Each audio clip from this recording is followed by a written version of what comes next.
It started when we called out to the stars, into the darkness. We felt so small, tumbling through vast emptiness while clinging to the skin of the world, and without a single reason why. We were curious, yes, but ultimately I think we were just terribly frightened. And we were young. So very young. We were children, and like a lonely, lost child, we did the only thing we could think of to make it stop. We did what we thought we had to do to make the universe make sense. We called for help. For years, we scanned the sky for a sign. We sent signals to the stars in the darkness beyond. Are we alone? But the skies were quiet. Always so quiet. Leaving us to our own makings. But crying children never cease, and neither did we. We sent calls into every corner of space for decade after decade. We refused to believe no one was out there. They had to be. Yet, for some unknown reason, they never answered us. Everyone remembers when that changed. They think it responded to the Arecibo message from 1974. The response to the Arecibo message was received almost 3 months ago in 2 separate parts. The first part of the message was received at Hat Creek Radio Observatory in California. The Allen telescope array picked up what sounded like static interference that continued on for over an hour. It consisted of unintelligible screeching and buzzing sounds that continued without pause for the entire hour. The meaning of this message was never discovered, if it even had one. The only thing we knew was that the signal's origin came from somewhere in the Hercules constellation near Messier 13. As soon as that signal stopped, the real message began.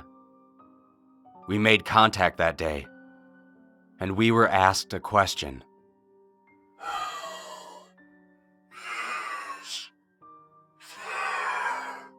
It came not through the radios, but as a voice inside of all of our heads, asked the question to all of us.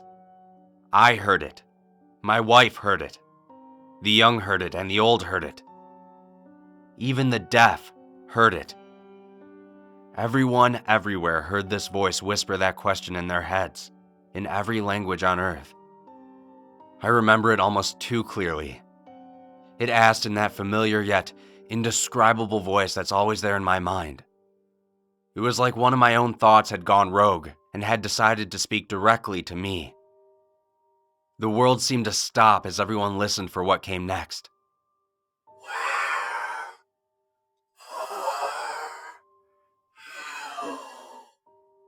The heavy question seemed to linger in our minds for hours afterwards, and then for days, and then for weeks.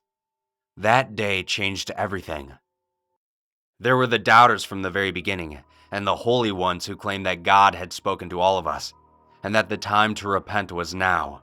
There were those who claimed they had heard nothing, and those who had claimed that the aliens had given them their own secret messages.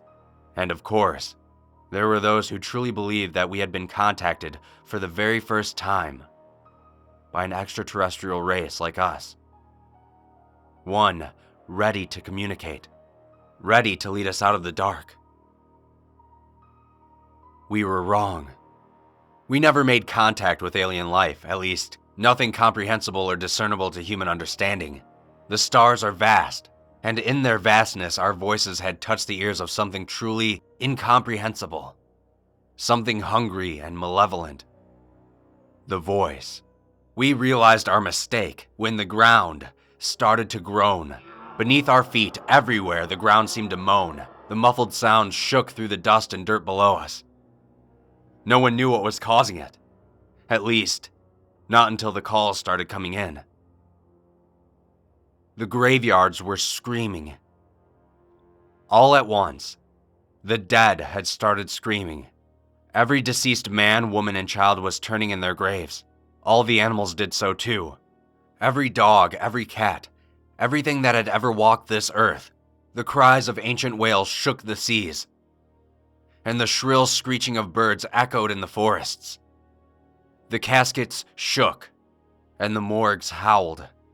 The voices stopped together in an instant, leaving the world in an amplified silence. In their absence, A new sound filled the air. The voice returned.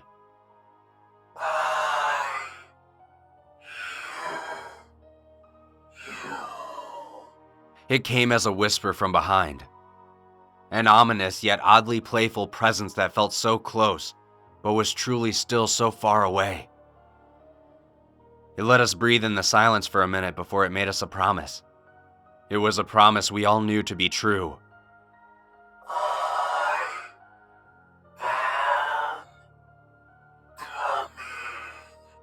The voice was gone, and the air was again filled with screams. This time they were from the living. After the voice had gone, we were left to our own devices. Millions panicked, and rightfully so, as chaos took hold of the streets. Many would die in the violence and the gunfire of that night. They would be known as the raptured before long. And the rest of us were the condemned. We could only wait. The screaming dead was only the first of the side effects that we felt as the voice approached. The closer it got, the more we felt it. That first night, after the screaming, we noticed the stars bleed for the first time. A section of the western sky had turned black, blacker than the night. It was only truly visible because of the ring of stars around it. The light from those stars had turned red, and they seemed to bleed across the sky like food coloring dropped into water.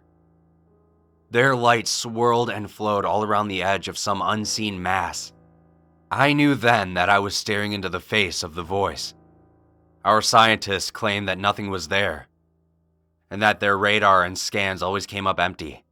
Their telescopes could see nothing but darkness in that section of space. However, the proof was right in front of us, as every night that ring of darkness got wider, and more stars bled in the sky. We watched it come. As each night passed, the black spot would widen, and more stars would distort and bleed around it. During the day, a new hell would greet us. The side effects worsened. The day always brought something new. I'm sure most of what happened will go untold and unknown. The animals started disappearing. All of them. No tracks, traces, or bodies were left behind. Pets would run away, some violently so. They all retreated, never to be seen again. The forests were left abandoned. The oceans empty. The air was left silent. The world seemed empty and lonely. They left like water receding from the shore just before the tsunami breaks. One day, about 2 weeks ago, scientists tried to talk to the voice again. They hoped, perhaps, to reason with it. They told it about what was happening to our world and asked it questions. The scientist begged. It didn't speak. The next night, the skies lit up with streaks of fire. It was alight for hours, blazoned with orange and red. We didn't realize the effects until the next day when the televisions turned to static and the telephones refused to work. We had sat, watching, as all the satellites were knocked out of the heavens. After that, reports became rumors and rumblings. Sanity a thing of the past. The air chilled and weighed us down.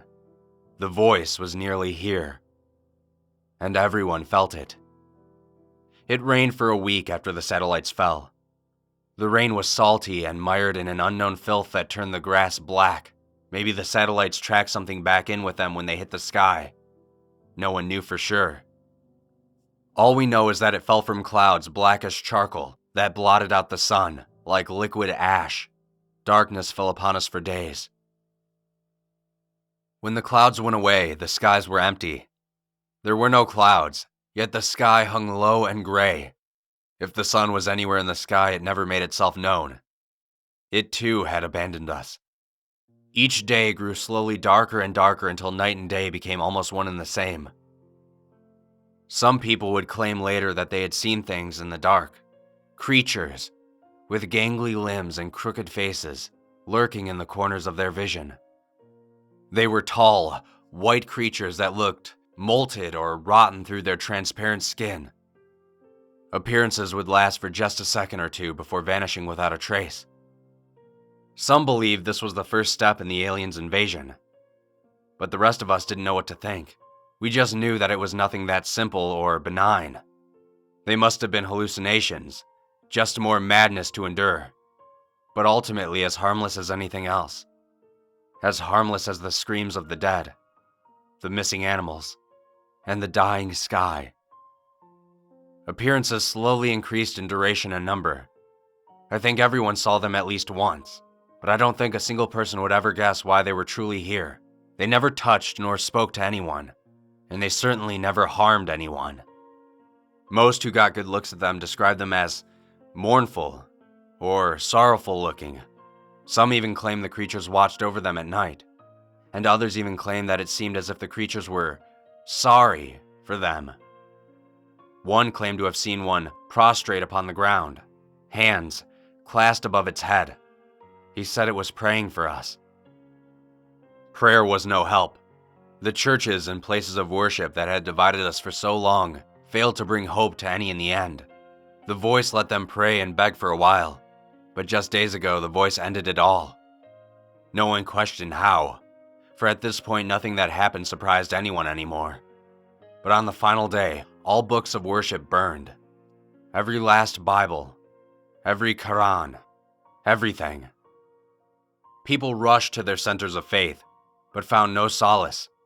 The churches and temples had suffered the same fates, if not worse. The people were left, abandoned by their greatest hopes. There were rumors of churches all over the world with walls formed from the bodies of those who sought refuge. They were merged to the walls, stuck to them like flies in a trap. They died, still pleading for hope. But they were beyond God's help. The rest of us had learned to stop begging. We waited. The final message came. From beyond the sky, it fell upon us. The voice echoed, and it spoke the simple truth. I am here. There is a darkness beyond the horizon, the likes of which I doubt has ever been seen. It brings with it the screams of countless souls, and it moves so fast. The stars are dying now, and I know they'll never be seen again. The light is dying so fast. I leave this not as a warning. No, it's far too late for that. Instead, consider this the last realization, the last humanity will ever know. For we used to wonder whether or not we were alone and lost, but never whether or not we were safe and hidden. The universe is infinite, and our understanding was significantly more finite. We should have never beckoned to the darkness.